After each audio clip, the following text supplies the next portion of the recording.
నువ్వు తిట్టినా నీ నోటి వెంట నా పేరొచ్చిందని సంబరపడతా, నువ్వు కొట్టినా నా చెంప మీద నీ గురుతొకటుందని సంతోషిస్తా.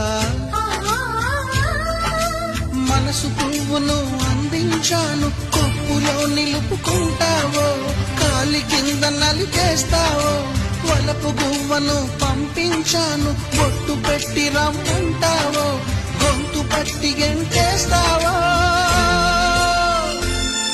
ఏం చేసినా ఎవరాపినా చేసేది చేస్తుంటా. నువ్వు చూడు చూడకపో నే చూస్తూనే ఉంటా. మాట్లాడు ఆడకపో మాట్లాడుతూనే ఉంటా.